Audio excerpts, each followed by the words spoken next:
Well, I'd become a runner and I was a climber, and so I started stringing things together, and things like striding edge that a lot of people maybe take as quite a severe ridgeline. If you're running well and then you're a climber at the same time, it becomes nothing. So you start doing that, and then it moved on to stringing easy climbs together. So run out into the Langdales, going solo a couple of routes at the same time, and sometimes I did it in running shoes, sometimes I took climbing shoes with me if I thought that they warranted it.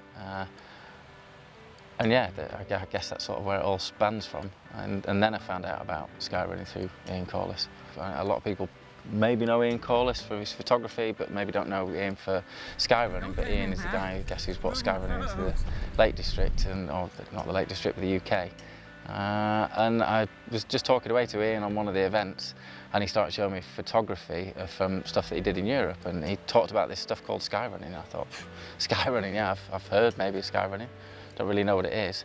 And he showed me pictures of Killian, and I didn't really know who Killian was, and that was a bit of an eye-opener to find out this guy sort of runs up and down mountains and scrambles around on them as well, and realised other people were doing this type of stuff. Like, wow, there's a sport out there that encompasses running and climbing at the same time. So that's pretty fantastic.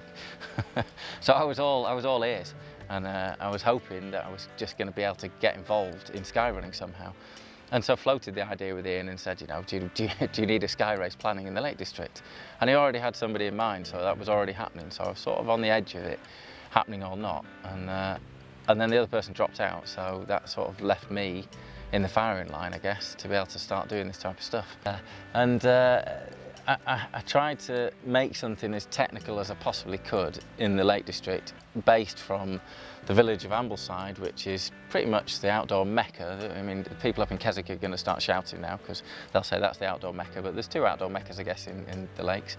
One of them, a central hub, being Ambleside, and we wanted to take the race out of Ambleside, and I wanted to use my experience in the mountains, my knowledge of the footpaths and trails, my knowledge of some of the races and routes, and my knowledge of the climbs and some of the classic, most classic places to go to in the Lake District. So it ran up the opposite way around the Fairfield Horseshoe.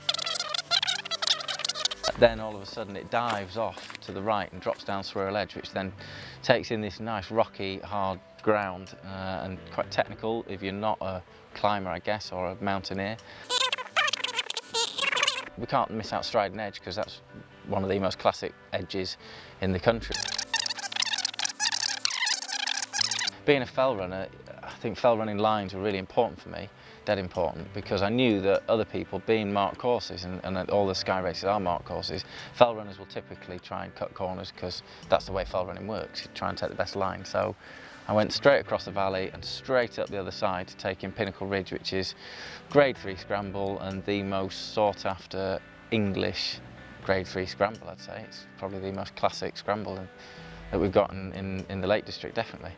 And that gives it the real sort of European, rocky, hard feel, and differentiates it away from fell running, where fell running would have avoided certain things like that because it wouldn't be a typical thing for fell races to go and do. And the second half of the course, it basically came from the fact that Trophy Akima was 56k, somewhere around there, 55k, 54k, and I wanted, because I was doing that race and then I never got to do it, I wanted to sort of put it about that length. I wanted to get the ascent similar to what Trophy Akima was, so we ended up with 4,300 metres in the first year. It now settles at 4,500, although depending on what people's GPSs say.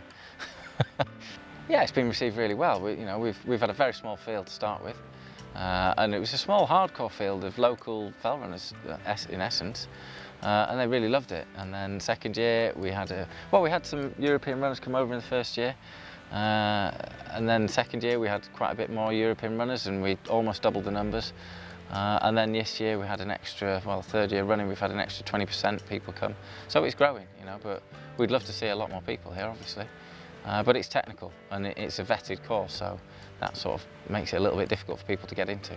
Yeah, we've had a few people compare it. I've not had anybody compare it to Trophy Akima. We've had a few people compare it to Tromsø. Eric Hargness, who won Tromsø in 2015, came over and won LSU in 2015, so it's sort of the inaugural edition. And Eric said that it was harder than Tromsø at the time. It's a tough course, it's definitely a tough course, and it's up there with other world sky races. We're not on the World Series, but it's up there with other world sky races. It must sit in the top echelon of technical races out there in the world. Although our technicalities are short and sweet, but where they are technical, it's extremely technical. And the scree running down some of the hills is extremely technical. So yeah, we're up there in the top, but we're not known about enough yet. Spread the word. This is a race to come and do, and to understand that the Lake District isn't just small mountains. It's small mountains with a major history of you know, technical mountain running. I think that technical mountain running's home, like rock climbing's home, exists from the Lake District.